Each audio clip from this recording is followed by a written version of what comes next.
a.m. It's 7:10 a.m. Time to wakey wakey and time for bakey. Time to wakey wakey and time for bakey. Get ready for your host with more. Get ready for your host with more. Mr. Brian Brown. Mr. Brian Brown. It's 7:10 a.m. It's 7:10 a.m.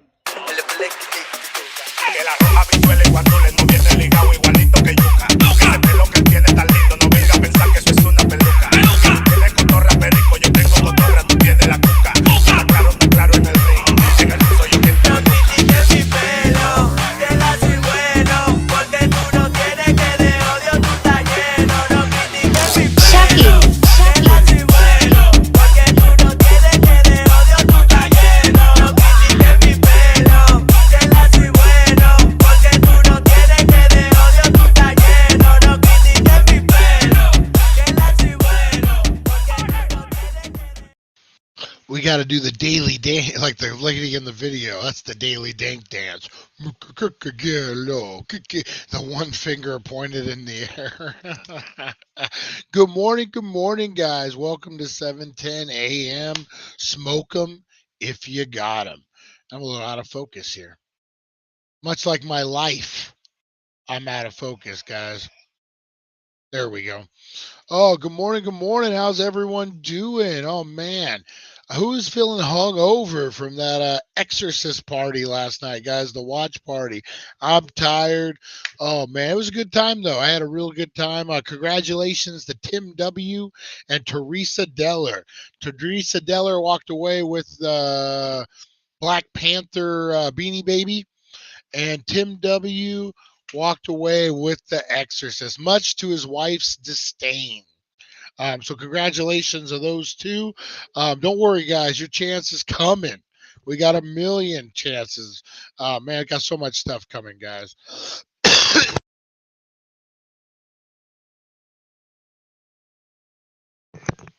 Excuse me.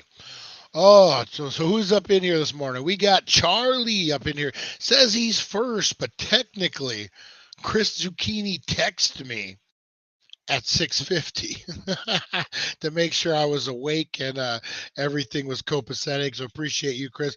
So Charlie, you're first on the list, but beat me to it. Don't be texting me that early. That's not the goal, to be number one. Don't be texting me at 6:45 in the morning. I'm first. No, don't be doing that.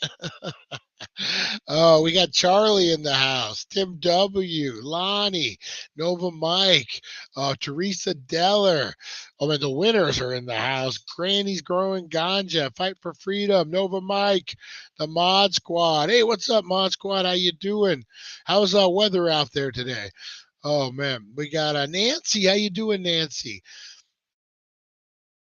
Charlie, Fight for Freedom. Oh, man, love reading these in the morning, guys. Love reading these in the morning. Oh, Elmer. That don't count. That doesn't. Yeah, you know what? I don't want to start that as a precedent because I literally wake up at like 6:45. I've been doing 6:40.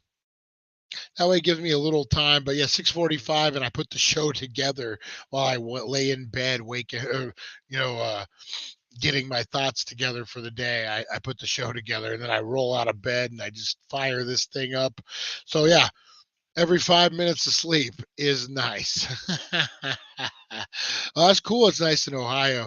Yeah, it's gonna be like 103 again today, man. Yeah. It's gonna be a hot one today, and we're just getting it, man. It's gonna be 120 before we know it. But at least it's coming a little late. At least it's coming a little later than stupid fly. It's coming later than what it normally would. So can't complain about that. Electric bills are a little lower for now. We'll see. Well, are they? Because they raised our rates. Don't get me. No rants today, guys. No rants today. If you guys joined me yesterday at 4:20, I went off on U.S. Bank. Had some issues. Have an update for you guys. The manager, Heidi, supposedly that's her name, if entertainment purposes only, any real names are coincidence, canceled my account without my permission. Went ahead and called the main thing and said, "Well, I'm canceling this guy's account," because she didn't want me to complain. You can't lodge a complaint if you don't have an account. So when I called to lodge my 37th complaint, they Heidi's friend, they yeah, they canceled my account. So they were like, "Well, you can't make another complaint. You don't have an account." I'm like, "What do you mean I don't? Where's my money?" And they're like, "Well, they'll mail it to you in a check once they figure it out." So not only is it going to take 10 to 40 days, now it's going to take an additional 7 to 10 days for them to mail it to me and cut me a check. Oh, yeah. As soon as we're done here, things are phone calls will be made. CEO got contacted last night, big long professional email. Anyway, no rants today, guys. We got a lot to get into, but oh man, I know I'm horrible, guys. That's not what you tune in for, so I will leave it alone. All right, today in history, guys. Let's get into this thing. Hopefully, we got a lot more history than yesterday. Yesterday was kind of skimpy. Oh man, everyone be ready though, to gather your bell money. Yeah, Heidi canceled my account. Yeah, can you believe that? Yeah. You know what? Somebody said that it's very possible that Heidi is affiliated with a place that I used to work, that there might be a pending lawsuit against. Not the city. I got a few pending lawsuits, but I won't mention any names. It's I did videos for them, so you guys can probably figure it out before I. Well, we did videos for them, and then we went solo. But yeah, so that's someone had brought that up, and so I did a little research, and it looks like there might be a connection between the two. So maybe this Heidi is trying to get some free weed from a place. That's all we'll say. Trying to maybe to look good to a former boss of mine or a former. So that could be a situation. So we're looking into that. I should see this email I wrote, man. Chat GPT, my friend, rewrote it for me. So professional, so freaking dialed in. Sent it to the CEO, sent it to investor relations, sent it to the head of HR, sent it to all theirs. And appreciate that, Mike. Appreciate that. And good morning, Rosie. Good morning. And yeah, so who knows? It's all good. It's all good either way. I was gonna cancel my account once I got my money. I'm a little irritated that they did it while my money's pending, which I want an explanation why, because it's going to take me even longer. Like, how do you, a customer comes in and says, "Hey, your machine ain't my money," and then you just freaking, and then you just let them have it? Like, oh, crazy. All right. Today in history, guys. Bum, bum, bum. Good morning, Jeremy. Why you mad, buddy? Why you mad? All right. Today in history, guys. In 1973, the Senate Watergate Committee begins its hearings. Oh man, Watergate. I learned so much about Watergate just recently, guys. About 2 years ago, me and my kids, we like to go on vacations.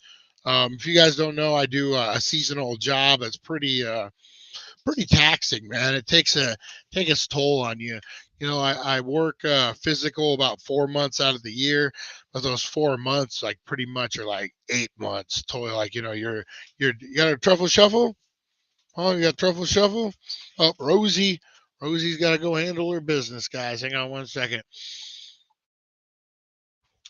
And all right, Rosie, better handle your business. I think Rosie's been a little depressed lately. Been trying to cheer her up.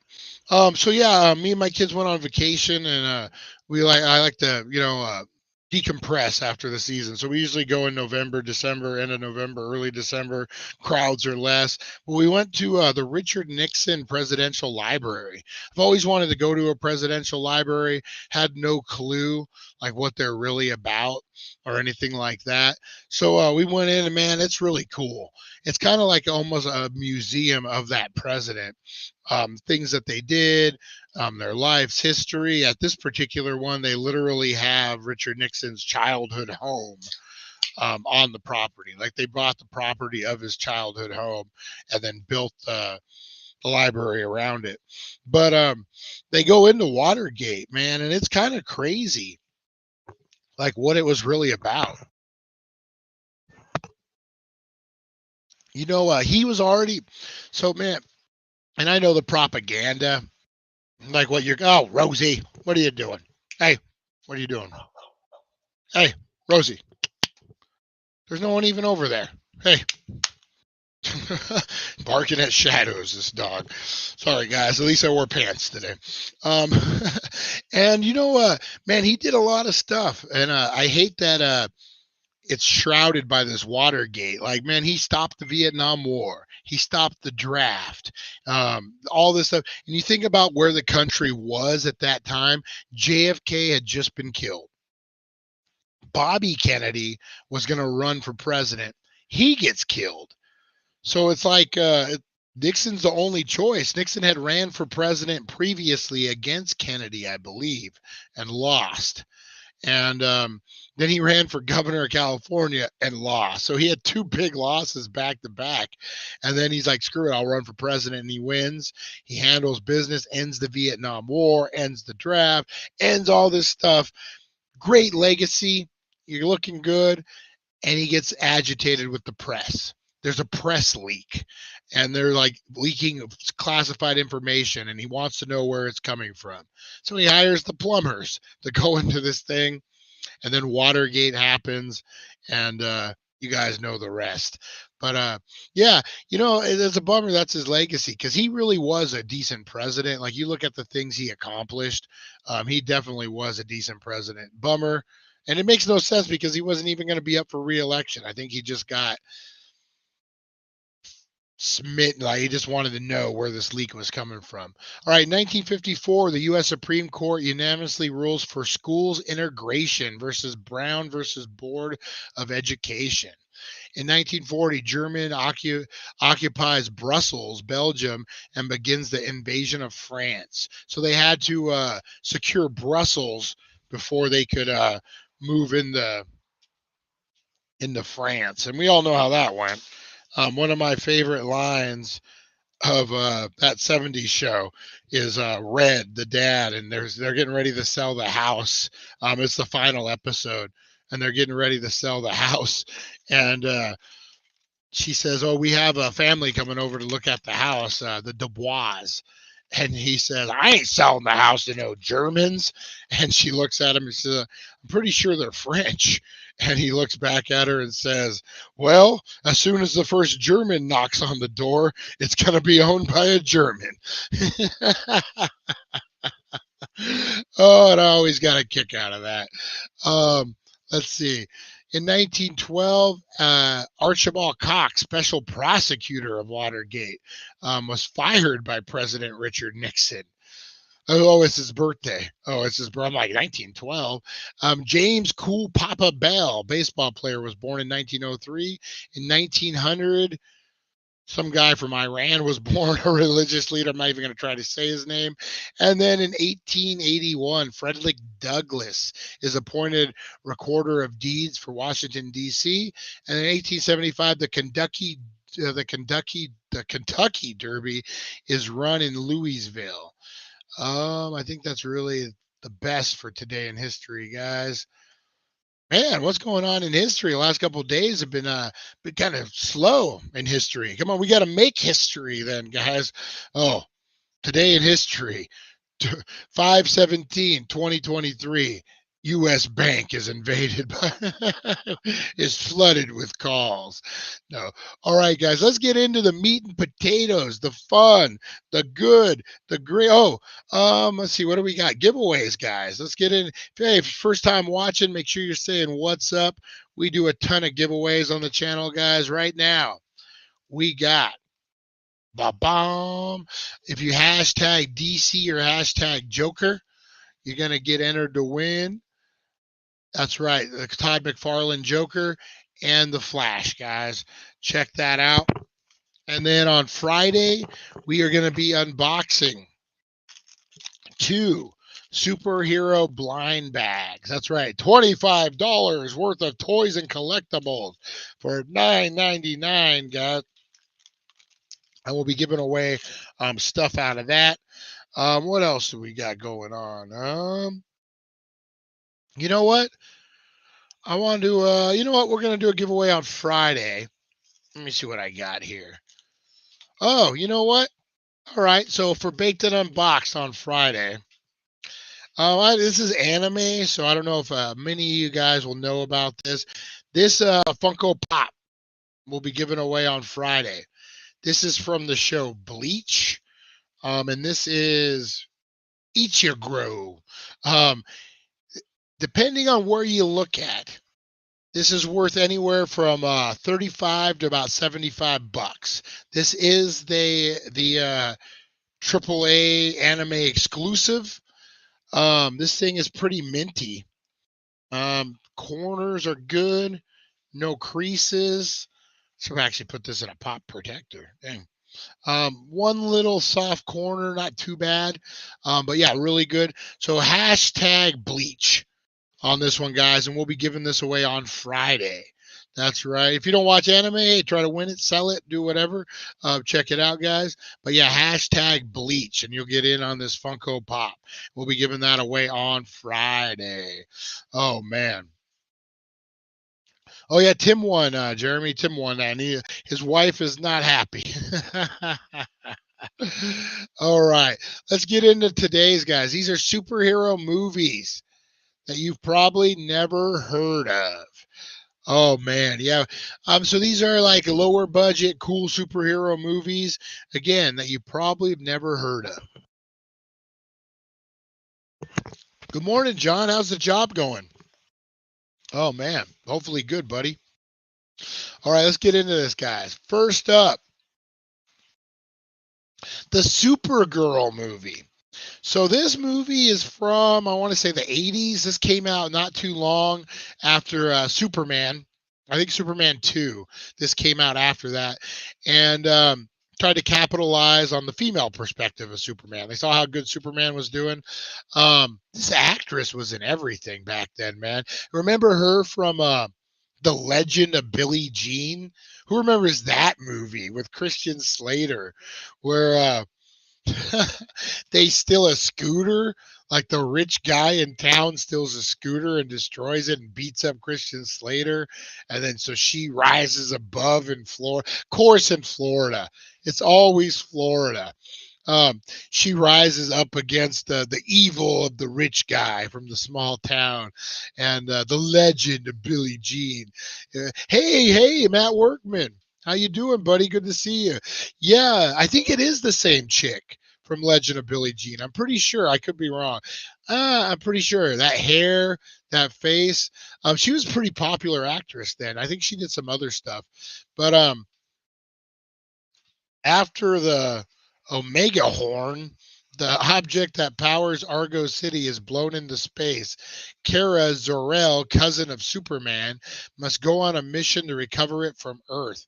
But it's easier said than done, as a sorceress named Selena the sorceress is in possession of the objects and seeks to use it to achieve her own nefarious ends. Ooh. This was like one of those misses, man. On paper, it should have hit. Superman was a mega hit. Supergirl, not so much. And when you don't put the star power, you don't put that kind of stuff in the movie, you're just expecting it because it has super in the word. I think that's what happened to them on this movie. Like, you look at what Superman did. You had Marlon Brando as Jor-El. You had Christopher Reeves as Superman. You had you had all sorts of mega stars. Gene Hackman as Lex Luthor. Like, you had all sorts of big stars rolling in the Superman movie. Supergirl seemed watered down, and that's probably why it's a lesser known movie. All right. Zebra Man. From Supergirl to Zebra Man is just a way in the door. I'm not going to be happy until I make it back in the laboratory. Nice, man. Yeah, you know what, man? It goes quick, man. You get your foot in the door, and that's all it takes. Ed S., what's up? Good morning. Good morning. All right. So when hapless third grade teacher and family man Shinji Ikawa finds himself fed up with his unfaithful wife, loose daughter, and punching bag of a son, he adopts the persona of Zebra Man, a character from a failed 1970s TV series where he starts developing actual superpowers spurred by his nighttime exploits. He learns there's more to Zebra Man and the mysterious TV series that he initially thought possible. Okay, so what gets me on this one is his unfaithful wife and his loose daughter and his punching bag of a son. How is Zebra Man going to close the legs of his wife and daughter? I am here to close your legs. No more, loose daughter. Listen, unfaithful wife, your days of taking it are gone. Oh, those are the villains. Oh, I love the way that's worded, man. That's so. Who said? Is that a thing anymore? Hey, that lady over there is awful loose, guys. Huh? Oh, loosey goosey. Oh man, what about Zebra Man? I bet you Zebra Man was getting a little on the side. He's not innocent. He's not innocent. Oh, I love that he's like I just picture like this no confidence guy. Just meh. My wife's cheating on me. Meh. Daughter, don't do it. Meh. Son. Meh. Oh, and then he becomes Zebra Man. That fixes everything, guys. Zebra Man. All right, up next is Dr. Mordred. I was going to say Morbid. Makes more sense, but Mordred. Dr. Mordred. Charles Band's knockoff of Doctor Strange character stars Jeffrey, oh, that explains it. Stars Jeffrey Combs as Antoine Mordred, a wizard sent to Earth to stop evil wizard Cabal in his unholy Earth in his unholy mission to pry open the gates of hell. Oh, you got to stop that, guys. If anyone tries to open the gates of hell on your watch, you need to stop him, guys. That's superhero movie 101. Having followed Cabil's man, these flies are killing me. What the hell? Cabil's process is tracking down the Philosopher's Stone to complete the ritual for 150 years. Mordred senses a battle against evil on the horizon and poses as a criminal psychologist. So he's like a ripoff of Doctor Strange, but instead of being a surgeon, he's a psychologist. Freaking Bollywood, man. Bollywood's crazy. I wouldn't mind going to work in Bollywood. I think it would be fun. Man, direct a Bollywood movie? Oh, that would be hilarious. I would just sit there and be like, you guys are singing now? Okay. What's going on? What? Spider-Man? Why is Spider-Man in this movie? What? I'm the director, and I didn't even know that. That's what it seems like a Bollywood movie would be like to me. Oh, man. Dark Man. Who remembers this movie, guys? I went and saw this in the theater. Liam Neeson in his prime.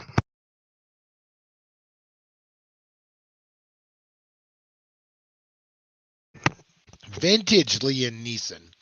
When Dr. Peyton Wilder, Liam Neeson, is left physically and mentally scared after a brutal assault by a pack of thugs, he develops a synthetic skin that allows him to change his face at will. Out for revenge against the mob boss who targeted him, Wilder dons the persona of Dark Man to fight back. I knew you were going to say that, John. I was waiting for the ex-wife joke. I was waiting for it. Oh, Yeah, it's a Dark Man. I remember seeing this in the theater. It was a weird movie, man. It was weird. Um, Not your normal superhero movie. Very anti-hero. Very just different. I didn't even realize Liam Neeson was the star of it. Might have to go back and watch that. Hey, big shout out to everyone up in here, man. We got a lot of people. Make sure you're saying hi. Make sure you join in the chat, guys. We're giving a ton of stuff away. Join us on Friday. We're going to be doing 2 of these blind superhero bags, guys. We're giving stuff away. We're giving away this Bleach Funko Pop, guys. Hashtag Bleach, and you get entered to win. Just that easy. Just that easy. We'll be announcing the winner on Friday, guys. And then also get in on the DC, giveaway, guys. You got the Barry Flash artwork and the Joker, Todd McFarlane Toys Joker, guys. So hashtag DC or Joker on that. All right. So hashtag Darkman. If you want to see me wrap my face in gauze and run around like Darkman. Me and Teresa Deller were talking about we got the 200 show coming up, guys, and I want to do something special. So I'm thinking of eating 1,000 milligram edible live on the air. I had suggested going to Vegas and putting on a freaking POV cam looking at me and see how I freak out on Fremont Street. But she said I would need quite a few babysitters for that. But yeah, that's kind of the idea that I'm looking at, guys. Or you know what I'd like to do? They're illegal, so we wouldn't do it, of course. But I would like to maybe do some mushrooms for the 200th episode and trip out, and makes my head itch just thinking about it, but of course, that's illegal. You can't do that. So maybe, that's not a thing. But 1,000 milligrams, maybe mushrooms though. We will definitely not probably take mushrooms on the air at one point. We will definitely not do that. YouTube. All right, so Darkman, guys. What else we got next? Hero at Large. He can't fly, he can't bend still, but when there's danger, he can't run away. Hot on the heels of Superman's motion picture success, Hero at Large was something of a superhero spoof. John Ritter plays a struggling actor who poses as a fictional character, Captain Avenger, to help promote the movie of this wearing this said costume. He gets a taste for heroism and the lead, the humor, storyline. Wow, John Ritter. So what this is I want to eat 1,000 milligrams. I know that's what I'm thinking, because like 3 to 5, I'm good. That's my zone. 3 to 5 milligrams, 3 to 500 milligrams. That's my good zone. I can go 5 to 7 and be okay. Be a little high, but I'll be okay. I've never gone past 7, so I don't know like what will happen. I did 500 milligrams at Knott's Berry Farm one time and freaking was hearing voices and was trying to buy a churro and I was struggling getting it in my pockets. And I swear to God, the lady said, "You are so high," but her mouth didn't move. So yeah, but I have never dropped acid ever in my life. It's not because I didn't want to; it just never came around. And then when it did come around, I was on meth and stuff, and I didn't ever think about mixing the two. I definitely wouldn't have been the good thing to do. You know what I do want to try that I would give my freaking eye teeth for, as they say back in the day? DMT. Oh my God. I want to do a DMT trip so bad. So bad. I want to see the people. I want to see the thing. It's DMT is a derivative of some plants. You take it's all natural. You take different parts of a plant and you mix them together, and it creates this DMT.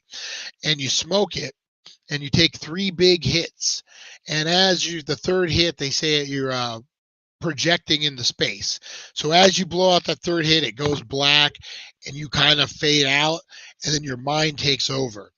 And what intrigues me is pretty much everyone has a similar trip.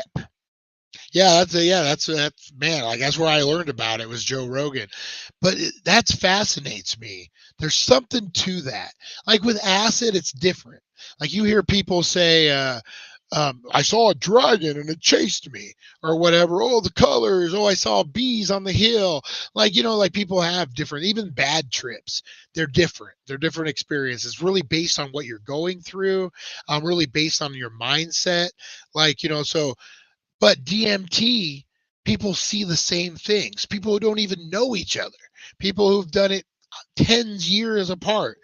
Like you get transported into this like realm, they say, and you go in, and the main thing that a lot of people say is like a million yous will come out. They look like you. They could look like gestures. They could look like crazy clowns. They could look like a bunch of different stuff. And they come out and they're checking you out. And then they talk to you. And sometimes they like tell you things you need to know. Sometimes, they reassure you about stuff. Sometimes they just talk shit to you.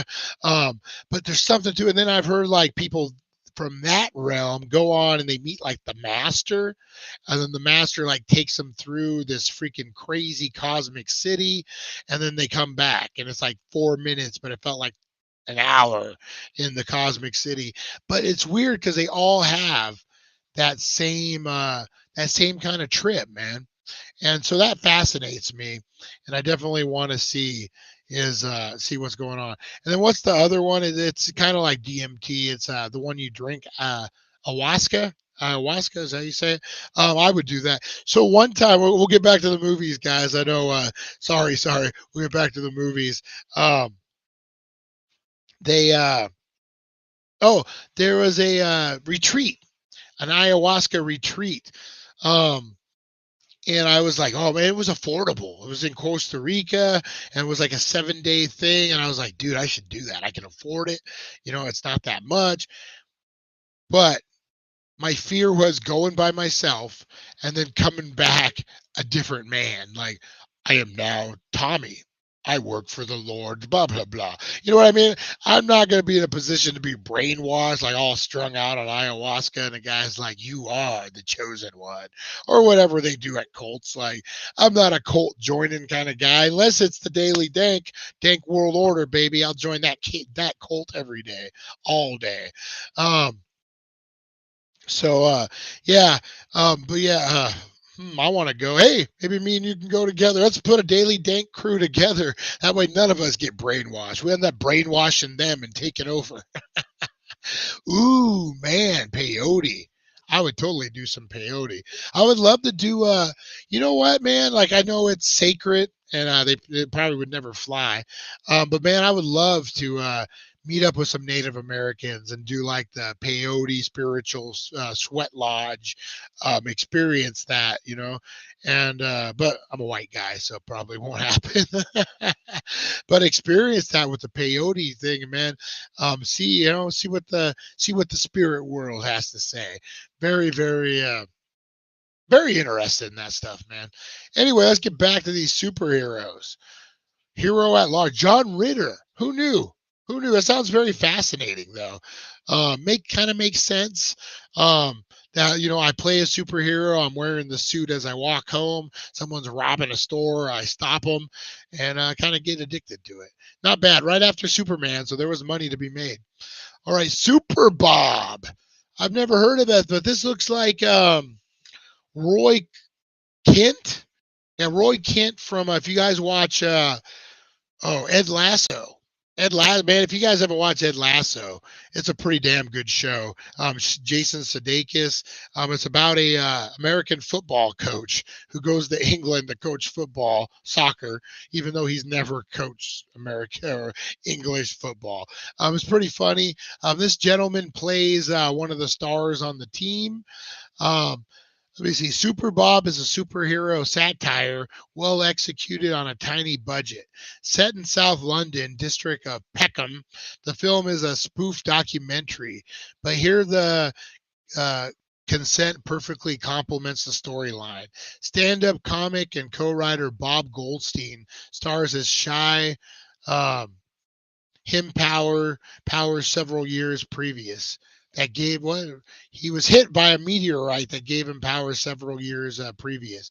He now works for the British government as a high flying civil servant, but rather than focus on Bob's heroic deeds and daring do's, the film instead follows the character on his day off as Bob tries to inject some normalcy into his life. And he confronts his shyness by going on a date. So while there's a spot of political intrigue regarding Britain and America competing for control of the weapon of mass destruction, the heart and soul of the story concerns Bob falling in love, resulting in a superhero movie that's sweet and rather spectacular. That sounds very intriguing. So it's like an office style, like documentary, like a spoof. Think Spinal Tap, think that type of stuff. And the crew follows Bob around on his day off, where he's like shopping, paying bills, and he's going out on a date. I like it. I like it. I might have to check that one out. The Phantom.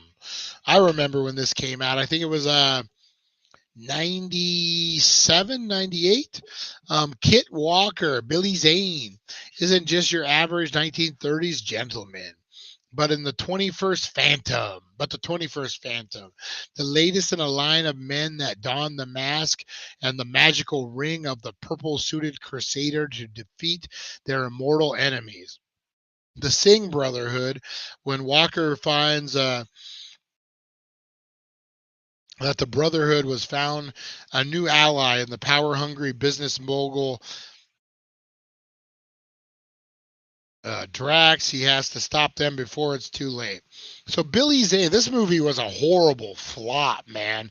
This thing freaking did not do well.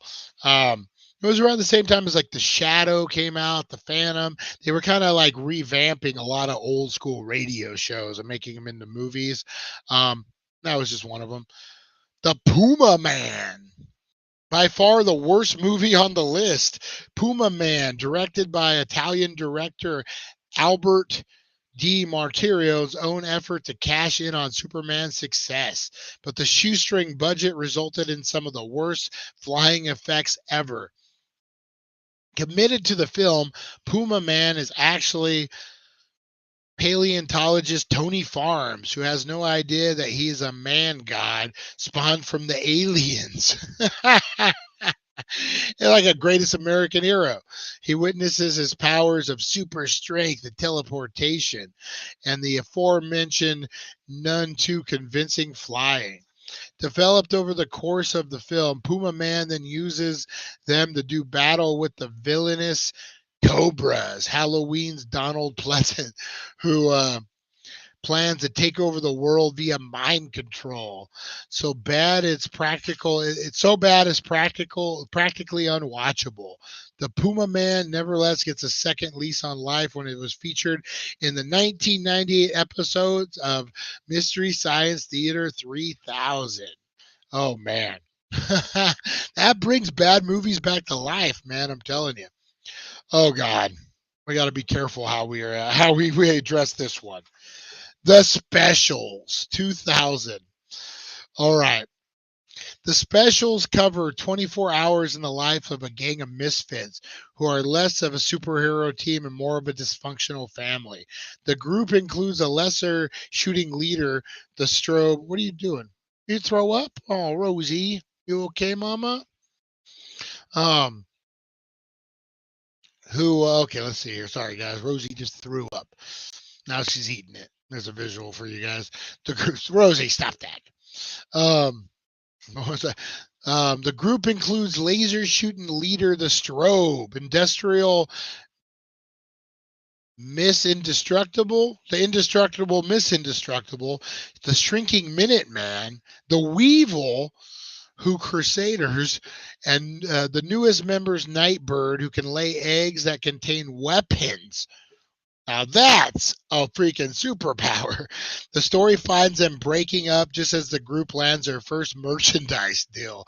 With the film's focus on jokes rather than action, there's a couple good gags, but the specials is most notably for being James Gunn's first superhero flick. James Gunn directed this, guys. This is Guardians of the Galaxy Saw. Nice, nice. With the film's focus on James Gunn superhero flick, it advanced the Superior Super and the Guardians of the Galaxy movies, which tackle similar material, but bigger budget and much better jokes. So yeah, this. Hey Merlin, how you doing? Good morning. Good morning.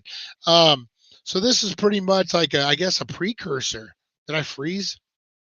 Did my camera freeze? It sure did. That's a weird spot for it to freeze in. Um, yeah, so basically, this was like a precursor to shoot Guardians of the Galaxy, guys. Very very cool.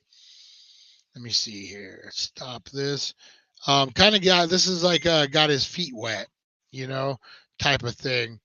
And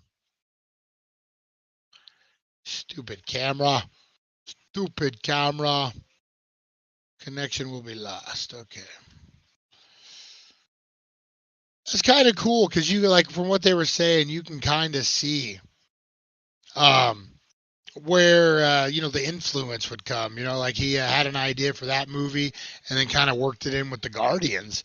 Very very cool. Nice to see the origins of that. All right, guys. Star Kid, 1997. Star Kid sticks up a superhero. Star Kid sticks a superhero and ET into a blender, and the result is pretty tasteless and bland. Jurassic Park star Joseph Mazzello, he's the kid who gets shocked off the gate. Remember that? Um, uh, Plays Spencer Griffin, a bullied teen who investigates a fallen meteorite, only to discover it's actually a cyber suit. Again, greatest American hero from another galaxy. He tries said suit on, befriends its AI, who he calls Psy, and then gains superpowers that Spencer uses to settle the scores with a bully from school and save the girl of who he had a crush on. Intergalactic action follows as Star Kid and Psy do battle with alien bug and emerge victorious, meaning Psy can head home, but not before Spencer and the suit share a tearful farewell that carries none the weight of emotion of the same scene as E.T. So, spoilers, guys. If you haven't seen Star Kid. Hey, Merlin's, how's the chickens? Saw everything passed in Bullhead allowing chicken. Oh, nice. Did you see that, Tim? Tim W has questions about chickens as well. So they passed, huh? Did planning and zoning finish their part for the chickens? Oh, here we go. We're gonna be talking chickens, guys. Chicken talk. All right, Griff the Invisible from Back to the Future. Biff's grandson, Griff. No, this is different. Griff is an office worker who feels invisible and struggles to connect with those around him. At night, he dons a Batman-like costume to fight crime in an effort to give his life meaning. He also starts experimenting on himself to actually become invisible with some success. But is this superpower real or is it in his head? The second Australia entry on our list, Griff the Invisible, tackles tough themes like loneliness and alienation. That is a pretty good topic to tackle, and it's anchored in by a touching and at times heartbreaking performance by Ryan Courtin as the title character. You know what? This actually looks like a pretty good yep, up to 6 and no roosters. No roosters. I mean, probably the noise, is that the thing? Yeah, but you know what, man? I like that. A guy who's lonely, people ignore him at work. He's single. He comes back to an lonely apartment. What do? You go fight crime. You handle. Yeah, I think this would actually be a pretty good one. It appeals to me. Um, the heroic trio. Newborn babies of a royal lineage are being kidnapped by an invisible assailant and delivered to a supernatural force known as the Evil Master. With the police powerless to stop it, three women united by a monstrous past must team up to defeat Evil Master and save the children. Yeah, okay. This one I've been dying to have us come. Kabuki Man, New York PD guys. The clumsy detective Harry Griswold, Rick Ganassi, is investigating a string of murders of kabuki actors when he witnesses thugs gun down an entire cast during a performance. With his dying breath, one of the actors blesses Harry with the powers of the kabuki, transforming him into Kabuki Man, a superhero who must stop the fulfillment of an ancient prophecy that will lead to an enslavement of the entire world. Bum, bum, bum. Kabuki Man, NYPD. This thing is Crackle's a good service. I really like Freebies, they got some decent stuff on there. And Pluto's really good for free TV. Yeah. So Kabuki Man. I love it. I love the idea of Kabuki Man. So freaking great. Oh my God, Kabuki Man. Just insane. Good morning, Doug. Good morning, Doug. Oh, I just love that it's a crazy mask. Um, just a crazy mask and a guy running around. He's like so much bigger than everyone else. Oh, crazy. What about Swamp Thing, guys? Who remembers Swamp Thing? When genius botanist Dr. Alec Holland Ray Wise is placed under the protection of Special Agent Alec Cable to protect his project to solve world hunger, mad scientist Antoine Arcning Lewis Jordan puts a kink in their plan, leading to an accident that transformed Holland into a facade superhero, the Swamp Thing. Bum, bum, bum. Yeah, so Swamp Thing creates this Dr. Swamp Thing creates a formula that's going to like make plants grow like crazy so world hunger can be solved. It's a whole thing. And the evil billionaire scientist wants it for his own evil dues. And but Swamp Thing comes to the rescue. They try to steal it. I remember this specifically. They try to steal it, and he ends up like spilling it on himself, going in the water, and then he comes back of the power of the swamp. Swamp Thing wasn't bad, man. They had another series just recently that never saw the light of day. And I don't know why. I think it might have been contract wise. I don't think it was bad because I see a lot of bad stuff on TV, and that doesn't stop it from airing. But they had a reboot that just never really saw the light of day.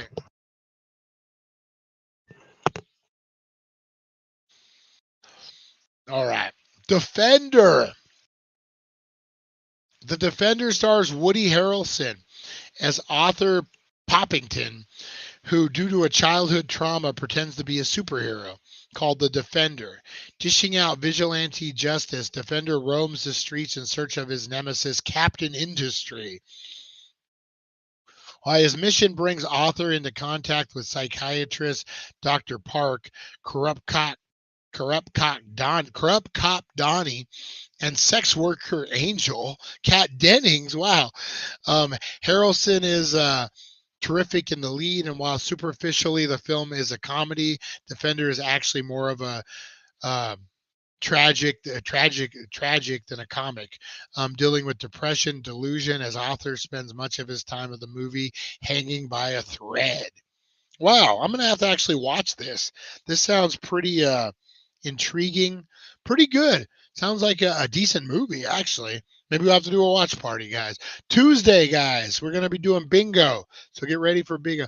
in a kabuki tradition, males played all roles, or technically any kabuki woman would still need to be played by a man. Yeah, that's crazy, right? But I mean, luckily they had some feminine men, so they were able to to pull that off. Oh man. Yeah, I like the Defender.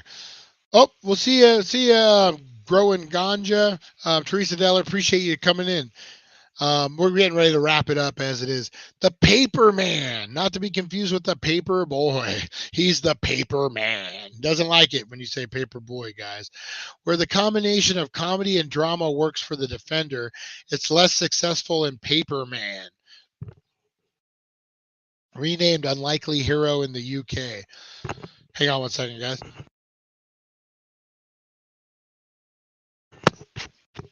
Jeff Daniels plays Richard, a struggling novelist who moves to a seaside town to cure his writer's block. He spends far too much time talking to his imaginary childhood friend, Captain Excellence, played by bleach blonde Ryan Reynolds. Wow. How did I never hear of this? Cap seems to have all the answers, but really controls and manipulates Richard, and sees his blossoming friendship as a young local, played by Emma Stone, as something. Emma Stone? What the hell, man? How did I never see this movie? How did this sneak by me? Like I said, top superhero movies you never see. Jeff Daniels, Ryan Reynolds, Emma Stone? What the hell, man? 2009? Much of the film, therefore, concerned with Richard finally taking charge of his destiny and endeavoring to part ways with his superhero companion. Unfortunately, the story is wholly unconvincing, so it's hard to care whether Captain Excellence sticks around or flies off for good. It kind of reminds me of the plot from Drop Dead Fred. Who remembers Drop Baker? How you doing? Do I need to bring Bingo Dubbers? You do. Bop, bop. I froze. Oh, I thought I froze up again. Bingo Dubbers. Bop, bop, bop, bop. Yeah. So it reminds me a lot of Right Said Fred, or not. Drop Dead Fred. Right Said Fred was too sexy for his hat. Drop Dead Fred was the imaginary friend Phoebe Cates. Phoebe Cates' imaginary friend, who got her in all sorts of trouble. If you guys haven't seen Drop Dead Fred, it's kind of an okay movie. All right. The Mystery Man. I remember this, man. When Champion City sworn protector, Captain Amazing, Greg Kinnear, is kidnapped, 7 upstart wannabe heroes band together to rescue him from the villainous Casanova Frankenstein. Still love that name. Love that name for a freaking villain. Casanova Frankenstein. I think I need to create some new handles online and call myself Casanova Frankenstein. 123X, because I'm sure Casanova Frankenstein is probably taken. With powers such as silverware tossing, deadly bowling skulls, shovel swinging, and unpredictable invisibility. And don't forget, fatal fluctuance. The Mystery Men may not be the champion the city needs, but it's what they deserve. This movie was good, man. I love this movie. Little Monsters, that was good too. I love the Mystery Men. I froze up again. What the heck, man? At least it's a good one this time. Yeah, man, you had Paul Rubens, you had Ben Stiller, you had Janine Garofalo. So a little secret, guys, a weird secret. When I was like 17, 18, even into my early 20s, I had a little thing for Janine Garofalo. Don't ask me why, because I mean she's obviously a lady who loves ladies. I mean, and that's good for you. For some reason, I was attracted to Janine Garoppolo, and I think it was the leather band she used to wear on her on her wrist that smelled horrible. But yeah, so that's a little inside tip for you guys there. But yeah, great movie, man. If you guys haven't seen this, watch it. Get stoned before, because it's hilarious. All right, Captain Invisible, guys. Captain Invisible is another Bollywood, I believe. Another spoof. Yeah. Believe it's a Bollywood flick. Hang on, let me get my camera back up and running here, guys. Boop. All right. All good to go now. All right, the return of Captain Invisible, not just the regular. Oh, Invincible. Captain Invincible, not invisible. Captain Invincible. Another spoof hobbled by a merger between a few too many bad jokes. The return of Captain Invincible is nevertheless something of curiosity due to the plot, the cast, and the many musical numbers. Bollywood told you. The title character played by Alan Arkin. Wait a minute, this isn't Bollywood. Alan Arkin is a World War II hero who finds himself accused of being a communist and charged with violating airspace and wearing his underwear in public. The legend in leotards moves to Australia and develops a drinking problem before being forced out of retirement to face former nemesis um, Mr. Midnight, played by screen legend Christopher Lee. It's a deadly ridiculous but worth watching for the songs alone. They were written by Rocky Horror duo Richard O'Brien and Richard Hartley. Oh man, yeah, you gotta love the Rocky Horror Picture Show musical stuff, man. So yeah, that might be one that it sounded like Bollywood. How weird is that? Oh, The Rocketeer. I remember this movie when I was a kid, man. This was a big fail, guys. Major fail. Um, they pushed it hard. I remember they had like Coke was a sponsor. It was like it was going to be that summer movie, and it just didn't go.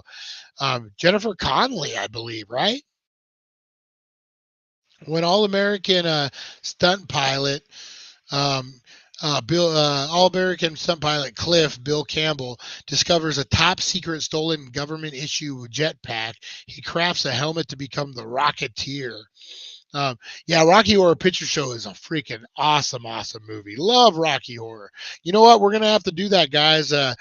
Closer to Halloween, we will do a Rocky Horror watch party. 100% for sure. We should do it on Zoom so everyone can dress up. And we'll do the whole thing, man. We'll do the whole Rocky Horror deal. We'll do the lighters. We'll do the newspaper. We'll do the whole thing. And when we get closer to Halloween, we'll finalize that. But yeah, that's a for sure thing. And like I said, we'll do it on Zoom, or we can do it on what I do it now. We'll just all be part of it. And yeah, that sounds really cool. So the Rocketeer. But when his girlfriend, wannabe actress Jennifer Connelly, finds herself in danger at the hands of swashbuckling film star and Nazi sleeper agent Neville Sinclair, played by Timothy Dalton, Cliff must spring into action to save the day as the Rocketeer. Bum, bum, bum. All right. It was a decent movie. It didn't have legs. Anything with Jennifer Connelly in it, I'm going to be like, it's a good movie. And last but not least, guys, this is a decent movie. I would urge you guys to watch it. It's a fun, decent movie. It stars Stephen Dwarf and is called American Hero. If you guys love stoner stuff, if you love stoner lifestyle, you're going to get a kick out of this movie. Set in New Orleans, American Hero is a superhero movie shot documentary film style, starring Stephen Dwarf as he plays Melvin, an alcoholic who is able to move objects with his mind, a power he uses to perform street shows for booze and drug money. When hard partying causes his heart to briefly stop, Melvin decides to change his ways and to stop crime rather than commit it. But in a spite to support the support of his wheelchair friend and best bound buddy Lucille, played by Eddie Griffin, he struggles to stay clean and on the straight and narrow. As a comedy, American Hero has its moment, but Melvin is such an unpleasant character and found footage style is so distracting. The film quickly overstays its welcome. Yeah, so the found footage can get old kind of quick, but I like Stephen Dwarf's performance in this. It shows like the average guy. Like you have a little superpower, mind power, and you're using it to get drug and alcohol money. And and it's a struggle of ultimately the ultimate evil versus the ultimate good, man, within yourself. Look at me pitching the movie like I made it.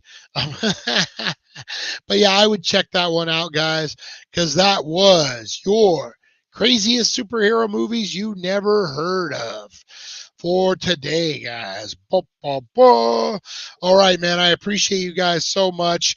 I'm back to a normal schedule now, guys. I'm not leaving the house today, I don't think. So I shouldn't get into any drama. It is Weed Wednesday, though, guys. So we're going to have a great 420. Get in on all the giveaways. Hashtag Bleach, hashtag Flash, hashtag Guardians of the Galaxy, hashtag Joker. Hashtag it all, guys. We will be, I don't have the envelope, guys. Yesterday got away from me. The butts. I know everyone wants to know about the roaches. We will handle that today. All right. Thank you guys so much. Appreciate you. Like I said, it's an indoor day, no drama. I'm saving the drama for my mama. All right. We'll see you guys. Take care of one another. Be kind, and we'll see you. Thank you for joining us on the It's 420 Somewhere podcast. Broadcasting worldwide and brought to you by thedailydank.com. Check out our merchandise and amazing content. And follow us on all our social media. Now, you don't have to go home, but you can't stay here.